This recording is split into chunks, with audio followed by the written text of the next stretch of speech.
Dear Christian family, have we deviated? Dear Muslim family, have we deviated? Dear children, Israel, have we deviated? Dear family of Abraham, have we deviated? And are we showing that we are grateful to God for the prophets that he gave one after another to this world? No. You're not grateful. You've taken this people, the black people of America and the Western Hemisphere, and stripped us of our connection to Africa, to our own religion and God, culture, and name. We are the heirs of that promise. And as you have destroyed us, the God who is present is now destroying you. The interesting part about this prophecy, he says, I'm going to take the kingdom from you and give it to another. In both the Bible and Quran, the power of God is mentioned here, that he takes the kingdom from whom he pleases and he gives it to whom he pleases. Well, you have had sway over the earth and its people.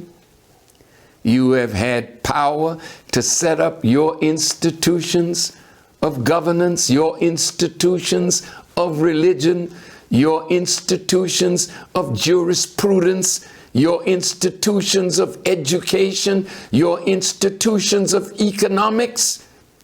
This is your world. In the Bible, in the book of Daniel and in the book of Revelations, refers to America as that fourth beast, more terrible than any other. And that fourth beast had the ribs of a man in his mouth. We are that people that you have torn to pieces. But today, the God of our salvation has appeared. And there is no power that you have that can stop him from redeeming the black man and woman of America and the Western Hemisphere and fulfilling his promise to us. And what is that promise? The promise that was given to Moses, that he was going to take the children of Israel and separate them from Pharaoh and the Egyptian people of that time and send them into a land that he would give them, a land flowing with milk and honey. That same promise is extended to the black man and woman of America. He promises us land. And then he said, the stone, listen to the words, that the builders rejected. The black man and woman of America and the Western Hemisphere are rejected in all societies.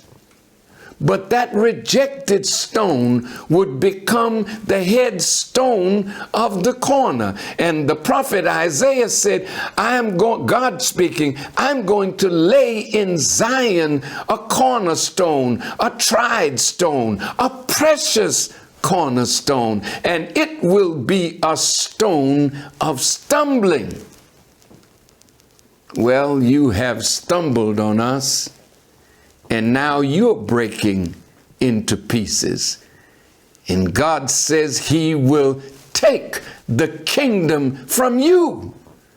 And he will give it to a nation that will bring forth the fruits thereof. What nation is that? This nation is talked about in the second surah or chapter of the Holy Quran, when Abraham and Ishmael had laid the foundation of the spiritual house that is the spiritual center for all Muslims, the Holy Kaaba at Mecca. When he and his son Ishmael finished that building, they prayed, "O Allah, accept this from us and make us Muslims, and raise from our offspring a nation in submission to thee, and raise from among them a messenger, and teach him and purify him, that through him he might purify this people." So here we are. Do we need purification? Yes, we do. And the scripture says that when that Son of Righteousness comes, he will be like fuller's soap and like a refiner's fire, and he will be the purifier of his people and all those who submit to do the will of God. Their conduct, their language, their life will be purified. The scriptures are clear. A nation is going to be given the kingdom. That nation is a nation that God has carved out for himself. And that's the black man and woman of America. God has asked you, let them go. God has something for them to do for his glory.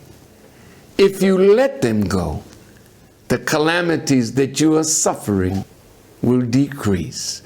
But if, as you are doing now, you plan to fight against God and to deceive the black man and woman that they may go down into hell with you, then God will still separate them, because he has the power to do so, and you will go to hell by yourself.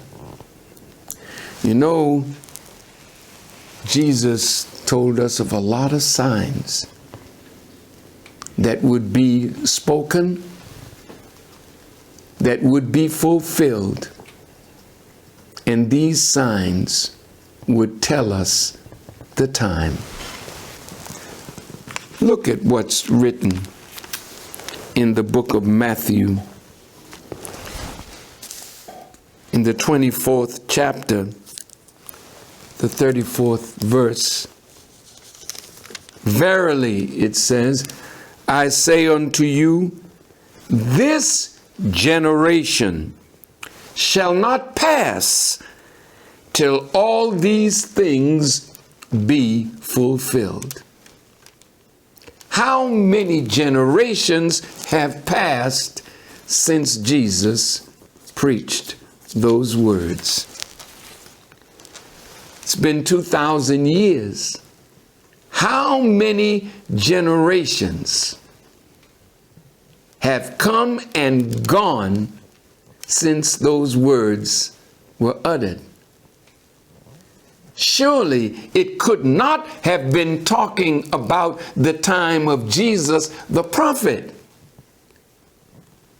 that this generation shall not pass till all these things are fulfilled. Well, when you check what a generation is according to the dictionary, it's 30 years. How many times does 30 go into 2,000? The answer is 66.666 times. Does that ring a bell? It's the number of the beast. and the hour of his destruction has come. So I can say, in the name of the great Mahdi, and in the name of his Christ, the great Messiah, the Honorable Elijah Muhammad, that this generation shall not pass until every word that Jesus of 2,000 years spoke and every word that Elijah Muhammad has spoken to us shall be fulfilled.